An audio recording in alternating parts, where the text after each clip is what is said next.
नमस्कार मित्रों, आप सभी का फिर से एक बार हार्दिक स्वागत है सत्य धर्म ज्ञान यूट्यूब चैनल पर। मित्रों, अगर आप हमारे चैनल पर नए आए हैं तो आप हमारे चैनल को सब्सक्राइब जरूर कर लेवे और बेल आइकन को भी प्रेस कर दें। इससे आपको हमारी वीडियो की नोटिफिकेशन तुरंत मिल जाएगी। मित्रों, भगवान कृष्ण अर्जुन को कुरुक्षेत्र की रणभूमि में गीता का अनमोल ज्ञान दिया था। इसके बारे में तो सब जानते ही हैं, लेकिन क्या आप जानते हैं कि इसके अलावा भी श्री कृष्ण ने अर्जुन को एक और ज्ञान दिया जिसे गर्भ गीता के नाम से जाना जाता है। अब इस गर्भ गीता में भगवान कृष्ण ने अर्जुन को जन्म, पुनर्जन्म और मृत्यु के कई रहस्य बताए हैं, जिनके बारे में आज हम आपको विस्तार पूर्वक बताएंगे। तो आइए शुरू करते हैं। दोस्तों, महाभारत का युद्ध समाप्त होने के बाद एक दिन अर्जुन और श्री कृष्ण बैठे हुए थे। तभी श्री कृष्ण बोले, हे पार्थ, क्या तुम जानते हो कि जो प्राणी गर्भ गीता के संदेश को सुनता है और ध्यान पूर्वक स्मरण करता है, वह मनुष्य मृत्यु के बाद दोबारा जन्म नहीं लेता और इस जन्म मरण के चक्र से पूरी तरह स्वतंत्र हो जाता है। यह सुनकर अर्जुन कृष्ण से बोले, हे नारायण, आप मुझे यह तो समझाइए कि वह कौन से कर्म है जिसे करने के बाद मनुष्य जन्म मरण से पूरी तरह छुटकारा पा सकता है। तब भगवान श्री कृष्ण बोले, हे अर्जुन, यह जो मनुष्य है वह वास्तव में अंधा और मूर्ख है, जो संसारी चीजों से प्रेम करता है। मनुष्य दूसरे को देखकर यह सोचता है कि जैसे चीजें वह पाई है मैं भी वैसे ही चीजें पाऊंगा, और इन्हीं चिंताओं में मनुष्य का मन भर जाता है। वह पूरी जिंदगी उसी चीज के लिए भागता रहता है और इन बातों के चलते ही वह बार बार जन्म लेता है और फिर मरता है। भगवान श्री कृष्ण की बातें सुनकर अर्जुन उनसे फिर पूछते हैं, हे भगवान, यह मन तो मदमस्त हाथी की भांति है और कृष्णा इसकी शक्ति, और हमारा यह मन 5 इंद्रियों के वश में है, जो काम, क्रोध, लोभ, मोह और अहंकार है।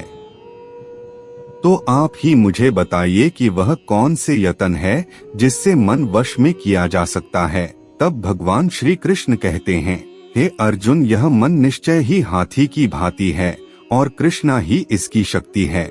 हमारा मन 5 इंद्रियों के वश में है, जिनमें अहंकार सर्वश्रेष्ठ माना जाता है। हे अर्जुन, जैसे हाथी अंकुश के बस में होता है, ठीक उसी प्रकार मन रूपी हाथी को वश में करने के लिए ज्ञान रूपी अंकुश का लगाना बेहद जरूरी है, और जो जीव अहंकार करता है उसे नरक की यातना भोगनी पड़ती है। इसके बाद अर्जुन फिर से प्रश्न करते हैं और कहते हैं कि हे वासुदेव, जो आपके नाम के लिए बैरागी बन गए हैं वह सभी धर्म का काम ही कर रहे हैं, यह कैसे जाने। अर्जुन के इन प्रश्नों का जवाब देते हुए भगवान कहते हैं, हे अर्जुन, ये वह है जो मेरे ही नाम के लिए ही सन्यासी कहलाते हैं। इसके बाद पुनः अर्जुन कहते हैं कि हे भगवान, वह कौन सा पाप है जिससे स्त्री की मृत्यु हो जाती है, और वह कौन सा पाप है जिसके कारण औलाद मर जाते हैं। किस पाप के कारण मनुष्य नपुंसक भी हो सकता है।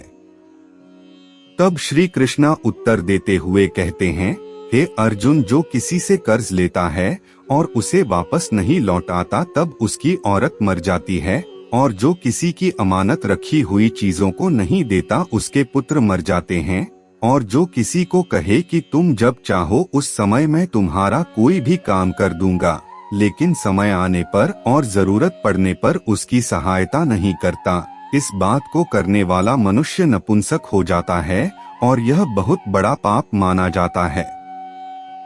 इसके बाद अर्जुन बोले, हे नारायण स्वामी, कृपया करके मुझे यह बताइए कि कौन से पाप के कारण मनुष्य सदैव रोगी रहता है।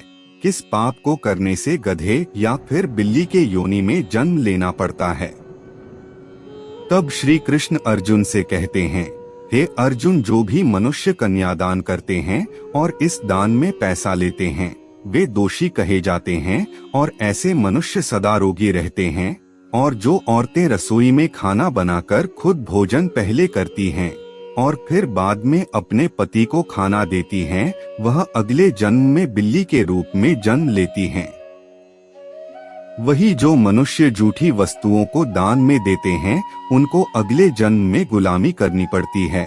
भगवान कृष्ण के मुख से ऐसी बातें सुनकर अर्जुन ने उनसे फिर एक सवाल किया और कहा, हे वासुदेव, कई मनुष्य को आपने सोना दिया है तो उन्होंने कौन सा पुण्य किया है, और कई मनुष्य को आपने हाथी घोड़ा रथ दिए हैं, वह कौन से पुण्य किए हैं? भगवान कृष्ण बोले, जिन्होंने स्वर्ण दान किया हो उन्हें घोड़े और वाहन मिलते हैं, और जिन्होंने अन्न दान किया हो उनका सुंदर स्वरूप होता है, जिन्होंने विद्या दान किया हो वह विद्यावान होते हैं, और जिन्होंने संतों की सेवा की है वह पुत्रवान होते हैं।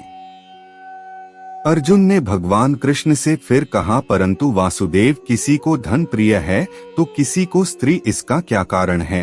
आप विस्तार से समझाइए। तब श्री कृष्ण बोलते हैं, हे अर्जुन, धन और स्त्री सब नाश रूपी है और मेरी भक्ति का कोई नाश नहीं, इसीलिए मनुष्य को इन सभी प्रेम से छूटकर हमसे प्रेम करना चाहिए। भगवान कृष्ण की यह बातें सुनकर अर्जुन ने पुनः पूछा, हे भगवान, अब मुझे यह भी बता दीजिए कि राजपाट क्या कर्म करने से मिलता है और विद्या कौन से कर्मों से मिलती है? भगवान कृष्ण बोले, जो प्राणी काशी में सच्चे मन से भक्ति करते हुए अपना शरीर त्यागता है वह अगले जन्म में राजा बनता है, और जो गुरु की सेवा करता है वह अगले जन्म में विद्यावान बनता है। अर्जुन ने भगवान कृष्ण से फिर पूछा और कहा, हे वासुदेव, किसी को अचानक से धन मिल जाता है, उन्होंने कौन सा पुण्य काम किया होता है? तब भगवान कृष्ण कहते हैं कि जिन्होंने गुप्त दान किया हो उनको अचानक से धन की प्राप्ति हो जाती है, और जिसने परमेश्वर का कार्य और दूसरे के कार्य सवारे हो ऐसे मनुष्य रोग से मुक्त रहते हैं। तो मित्रों, आपको अगर हमारी जानकारी पसंद आई हो तो आप इसे अपने परिवार और मित्रों के साथ शेयर जरूर करें और हमारे चैनल को भी सब्सक्राइब कर लेवे। फिर मिलते हैं किसी नई वीडियो के साथ, तब तक के लिए धन्यवाद।